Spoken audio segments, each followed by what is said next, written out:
Okay,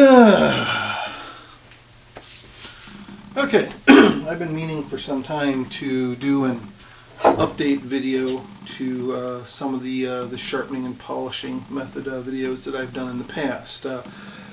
It all pretty much still works the same way. It all pretty much is done very similarly, except there's one change that I've made in my technique lately that I think is a good idea, and I just want to mention and get out there.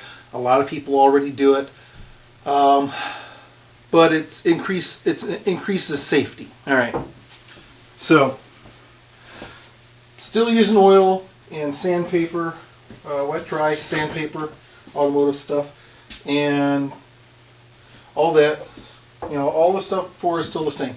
Used to be, if this was a stone and had the paper on, used to be, I would take the sword,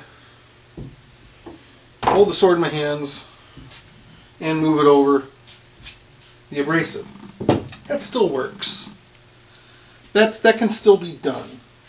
But what I prefer to do now is I prefer to take my blade, place it on a flat table edge. A workbench is best. Your dining room table, not a good idea. You're going to mess the finish up, trust me. And place it so that the center of the blade, the full or the center edge, whatever you have, is just behind the lip of the table. And I don't know if you can see it down there with the cameras, but the point, I hang the point just a little bit off, like that. Okay, that way I got a good surface to work on there when I get to the point. All right, and let's see, make sure I set this up so you guys can see the hilt. Okay, for the hilt, again, I've taken the sword down. I've broken it down as far as possible. I still think that's important. It's convenient. And I just take a clamp, one of these guys, and I like the plastic pad on the shoe here. If you have one that doesn't have a plastic pad and you want to put it on the steel and not worry about marring up your steel, a little piece of scrap leather fixes that real quick. All right. Now, the way I clamp, so I clamp it right here, right at the top of the tang. And this would work the same with the Japanese sword as well, with the katana.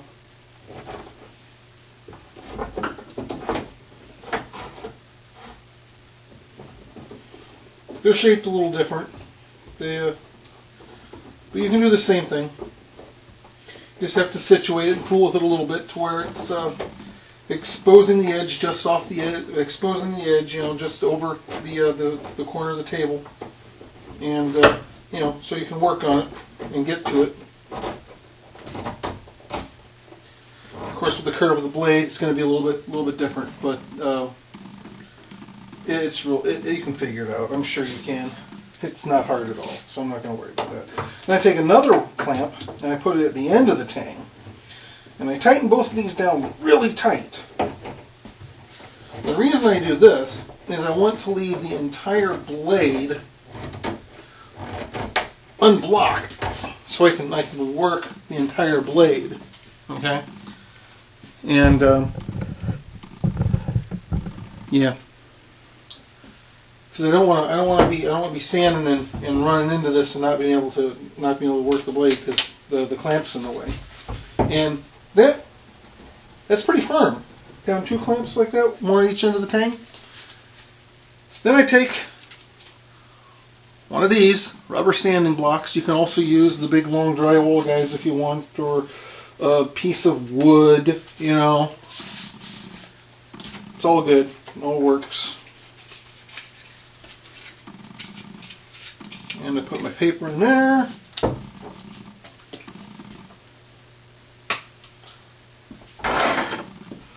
Drop a little oil.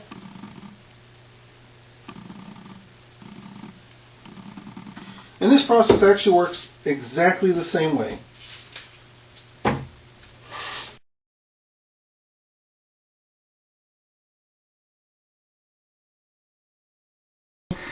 Make your strokes parallel to each other. If you're in the phase where you're going diagonally across your primary bevel, fine, do that, and go parallel. You want a nice even scratch pattern. You know, you can see here that I can wipe that oil off so you can see a little better. You can see here I've got kind of a shiny spot there, which means I need to go back and I need to hit that spot so that it evens out. And it's kind of nice and dull and nice and parallel. You can see the lines. Oh, hey, that's so good. See the lines? See how they're nice and parallel? That's what we want right there. Okay? And later I'm going to go this way to clean them all up and to make it all pretty and nice in the end. But going this way actually does a better job of sharpening.